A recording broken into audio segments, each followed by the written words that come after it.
advance ang birthday mo.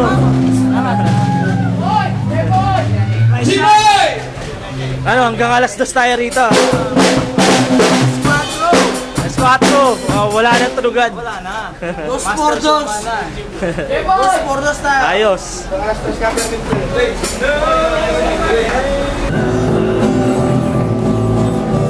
Waiter lang, medyo click-bump sa atin yung waiter.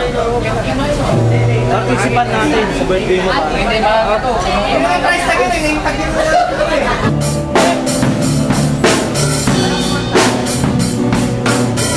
Hoy, napakasimplado mo.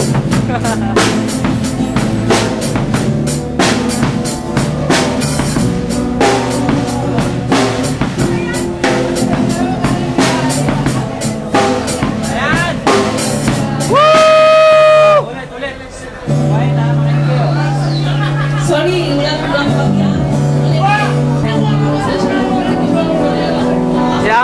Kailangan ka pa sa guru mo, pare. Wala, di ba walang tunugan? Walang tunugan, di ba? Mag-alas 4 tayo rito.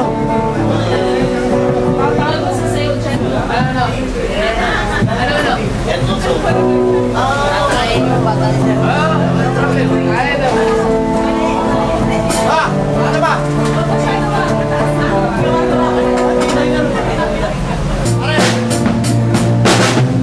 Strike boy ko.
Super por metro eh. Basta. Ikaw ang importante rito. Sing mo si Jeffrey Moore. Bes. Happy birthday. Pagkiti mo mo pangalan ko, pare. Tayo na mo, ba't yung siya sa birthday mo?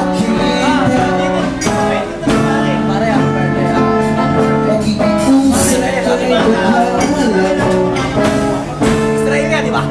Na ika'y hanapin at sabihin paalala sa iyo.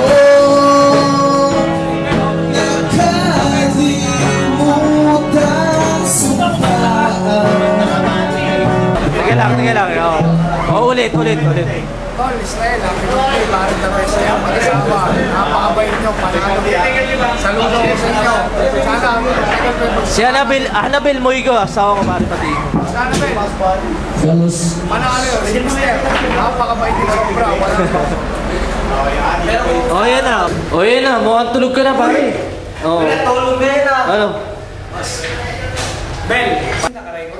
Ayan, naka-record na yan. Oh. Ano masasabi mo? Birthday ni Israel Moigo, pare. Birthday ni Israel Muico. Happy birthday, Tol. Maraming salamat sa pinainom. The best ka, panalo.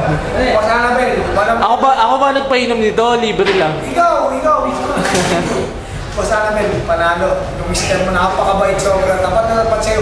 Uwiyak, mister. Ayan.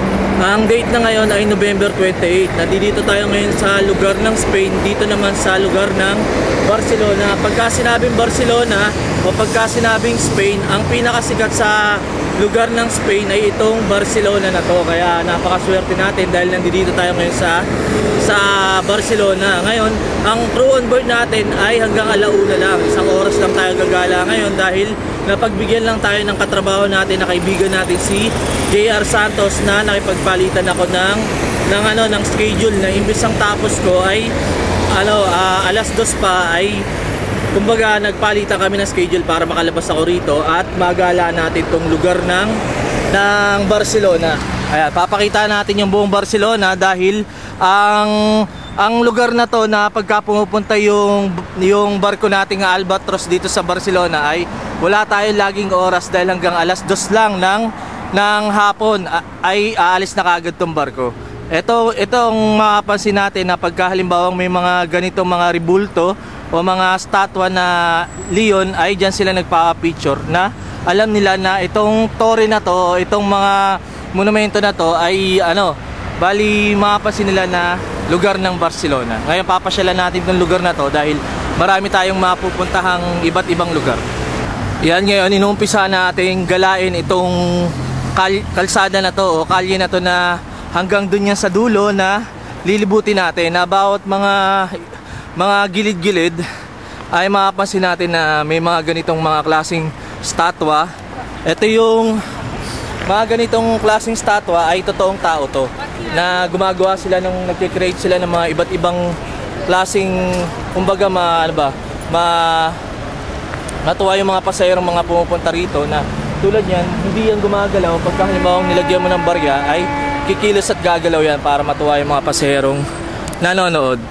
Ayan, tulad yan na pagka hinulugan mo ng coins ay kusang gagalaw yan dahil yan ay totoong tao. Habang may mga pasahero dito na pinanonood yung mga iba't ibang mga statwa na ginagawa nila. Ayan, habang dito naman andito yung mga iba't ibang klaseng mga souvenir. Ito yung mga fridge magnet ng lugar ng Barcelona. Ayan, tulad yan, mga fridge magnet yan. Ngayon pupunta tayo ron dahil marami pang mga lugar na pwede nating mapasyalan.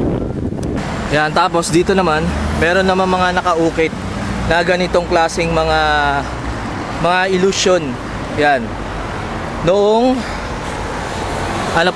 noong 1887, 1964.